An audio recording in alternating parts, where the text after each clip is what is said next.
Welcome to Instant Deck Techs. The aim of this series is to give you a short, concise guide on how to build a certain deck. It won't cover every card, but we'll go through all the categories and go over the types of cards needed to make the deck work. Any card mentioned will be down in the description below.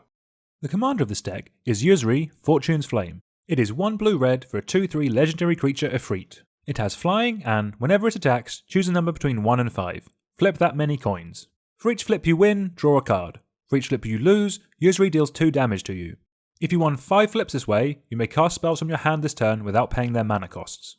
It's worth mentioning from the outset, this is not a dedicated coin flip tribal deck. We'll have some cards that reward us for the coins we'll be flipping, but won't be running too many more. The reason for this is that the commander provides coin flips, but doesn't reward us for coin flips in the way that other coin flip commanders do.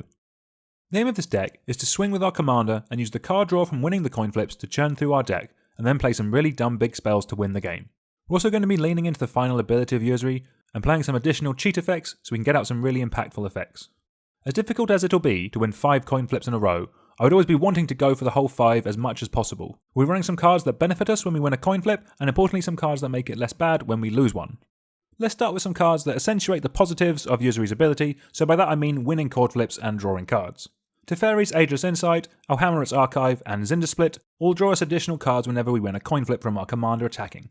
Then there are cards like these, which either makes tokens or deal damage whenever we draw cards, which again happens when we win a coin flip with our commander's ability.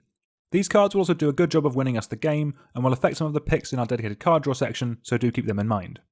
So unfortunately, we will probably not be winning all of our coin flips, and eventually we will start losing some. To lessen the damage we take, we can run cards like Zndrsplt and Orbs of Warding, which will make it less painful when things don't go our way.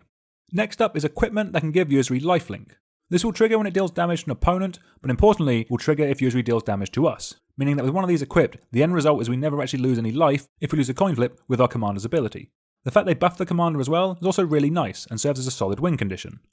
And of course it wouldn't be a deck that flips coins without mentioning Krark's Thumb. It's obviously great in the deck and gives us a better chance of not taking a ton of extra damage, and does make the dream of hitting all 5 coin flips a little bit more of a reality. Hopefully it'll see a reprint soon to drive down the price.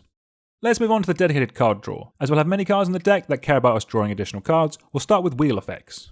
In this deck, I like the ones that affect all players, as it often gives you a better chance of drawing more cards and does cause a nice bit of chaos. After those, and as we're in blue, I would look to run the best and most efficient bits of card draw that you have available to you. But the cards that we'll be wheeling into our bin, Treasure Cruise and Dig Through Time do go up a notch. Moving over to our ramp, as we're in Izzet, the bulk of it will come from artifacts. As we're going to be running some big spells on the top end, and to make sure we always have plenty of mana to cast all the cards we're drawing, we want to run slightly more ramp than a standard deck. Low drop ramp will be good for the early game, but I'd look to running something like a Gilded Lotus and a Thran Dynamo, so that if we have to, we can hardcast a huge late game threat. Moving over to interaction, let's first start with the targeted kind. How much you run will be very much dependent on your meta. If you know you need to stop your opponents from comboing off, then look to run more. If you know your meta and playgroup is heavy on interaction, then you look to run some more counterspells to help keep Yusri alive and kicking. Moving over to board wipes, I personally don't leave home without at least 4 in the deck. But again, this is dependent on who you play with. Use 4 bits of targeted removal and 4 board wipes as a base, and then increase from there.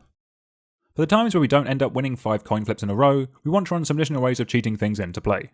These come in all sorts of forms, and to an extent, what you run will be dependent on the big finishes that you're looking to include. Perforos Bronze-Blooded and Thran Temple Gateway work well with artifact finishers. Ilharg the Razeboar and Quicksilver Amulet work well with big creatures. Joyra works with anything but does take a few turns. Make this section and the finishes you pick your own. On the topic of finishers, I've put on screen generally what you're looking for, but again, make it your own and play what you like. If you like Annihilator, run some Eldrazi. If you like dragons, you can run Jakazeth or Nullspine Dragon. If you want to draw more cards, look at Jin-Gitaxias or Consecrated Sphinx. As long as they match up with the cheat effects you're running, then you should be fine. For the ultimate cheat effect, you can run Omniscience. With all the card draw in the deck, this should have no issues giving you a commanding board state on the spot. Moving on, as our commander triggers when it attacks, we can get some additional benefits from it by playing some cards that let us attack extra times a turn. There are some of these effects on enchantments, but in this deck I like them on creatures personally, so they can actually attack themselves and deal some damage.